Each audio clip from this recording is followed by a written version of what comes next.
a sua apuração. O governador de São Paulo, Tarcísio de Freitas, do Republicanos, tem feito um esforço para que esta sigla, para que o partido ao qual ele é filiado desde que estreou nas urnas 4 anos atrás, ande lado a lado com Flávio Bolsonaro do PL na corrida eleitoral. Flávio Bolsonaro fez a sua convenção, a do PL, no sábado, mas ainda não conseguiu anunciar quem será a vice. Essas negociações são cruciais para a definição da chapa. O que você nos conta das articulações? Como nós dissemos aqui anteriormente, a negociação, as tratativas com a União Brasil e com o PP não avançaram e não devem caminharem para uma aliança com o Flávio Bolsonaro. Então resta o Republicanos e o Podemos também, eles têm alguma expectativa.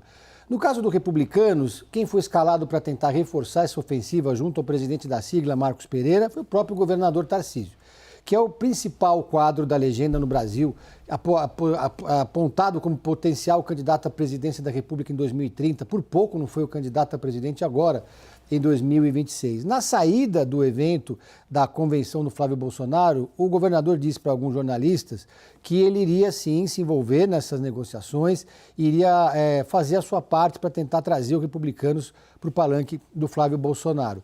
Mas existem problemas que vão desde de questões regionais a questões de ordem prática de um partido que teria mais a ganhar ficando independente. E a justificativa para resistir a esse acordo com o Flávio, ela passa por algumas indefinições estaduais. E aí tem uma delas que está sendo especialmente difícil de ser tratada, difícil de chegarem a um acordo, que é no Mato Grosso, um verdadeiro entrave que acontece ali no estado. Por quê? Porque lá no estado, o atual governador, o Otaviano Pivetta, candidato à reeleição, ele é do Republicanos e ele quer o apoio do PL para buscar a sua reeleição. Por outro lado, o Partido Liberal já lançou o senador Wellington Fagundes, que é um bolsonarista. Então, como não há nenhuma sinalização no horizonte de que o PL vai aceitar abrir mão dessa candidatura por questões locais, a direção nacional não está conseguindo convencer a direção local e estadual, esse é um argumento que é apresentado pelos integrantes do Republicanos como uma justificativa para que não se faça esse acordo com o candidato Flávio Bolsonaro. Por outro lado, também outros políticos ligados aos republicanos e também de outros partidos do Centrão fazem a mesma avaliação de que Flávio Bolsonaro hoje, primeiro, não fez o esforço que poderia ter feito, não gastou energia e tempo para tentar fazer uma conversa mais séria, olhando o mapa nacional junto aos republicanos, deixou isso para a última hora. E a outra leitura é que ele também já não oferece mais a mesma expectativa de poder. A neutralidade do republicano já cacifa o partido para ocupar espaços mais generosos no eventual novo mandato do presidente Lula. Os republicanos já têm ali uma participação dentro do governo, é um partido que transita entre o governo e a oposição, é um partido que nasceu muito ligado aos evangélicos, que geralmente resistem ao PT, mas os petistas e os interlocutores do presidente Lula trabalharam por essa neutralidade com todos os partidos do Centrão. Como eles politicamente também não têm interesse em apoiar o próprio presidente Lula, como já fizeram em outras eleições, a neutralidade já deixa eles gabaritados ali para ocupar cargos no governo ou fortalece a posição desses partidos no eventual segundo turno entre Lula e Flávio Bolsonaro. Pedro, ainda sigo contigo aqui, o Matheus depois já vai trazer um par de apurações, porque você, Pedro, ouviu que o PDT acabou escanteado pelo PT na formação da estratégia eleitoral também aqui no estado de São Paulo e em busca de uma vaga no Senado. E qual é a dor de cabeça que isso pode provocar para este que a gente está vendo na tela, Fernando Haddad, que é o candidato, foi confirmado candidato também em convenção neste fim de semana para mais uma vez disputar o governo de São Paulo? O PDT, com a saída do Ciro Gomes, que era o principal quadro do partido, que fazia posição à esquerda aos governos petistas, voltou ao ecossistema lulista e petista. Então o PDT ele entrou na aliança nacional do presidente Lula, mas exigiu algumas contrapartidas, que eles ainda consideram poucas, mas conseguiram como principal contrapartida que o PT apoiasse Juliana Brizola no Rio Grande do Sul. Mas eles acham que isso é pouco, pelo tamanho e pela história do partido de Leonel Brizola. E aqui no estado de São Paulo, a coligação do Fernando Haddad ela é igual à coligação do presidente Lula. As mesmas legendas que estão com Lula, nacionalmente, estão com Haddad aqui em São Paulo. Mas eles não estão contemplados naquela chapa majoritária. Eles não indicaram nem o candidato a vice, nenhuma das candidaturas ao Senado.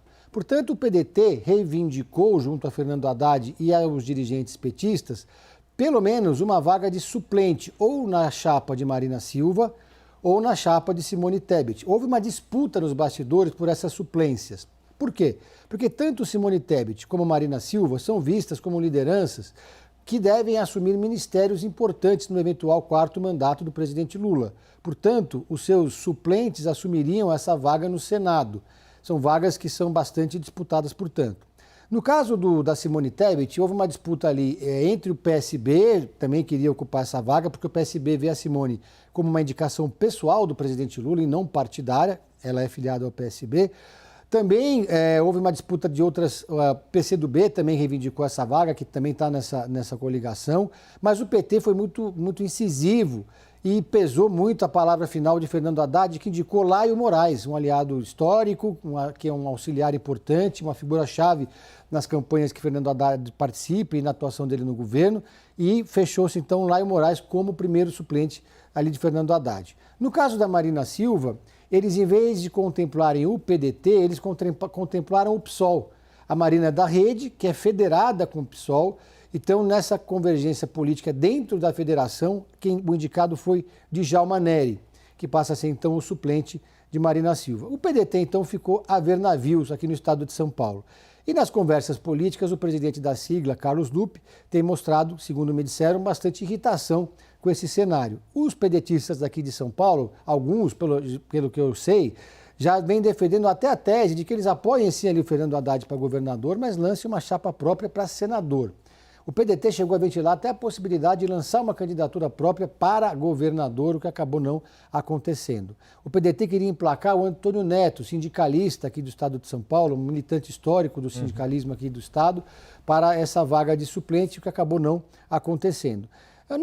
Os petistas avaliam que é natural e justo que o PDT, eles estão no direito deles de reclamar, mas eles não teriam outra opção, que seria um desgaste, eles não têm um nome tão forte aqui no estado de São Paulo para concorrer ao Senado, isso iria dividir o campo da esquerda, então eles vão acabar mesmo aceitando essa situação, apesar da reclamação que eles vêm fazendo.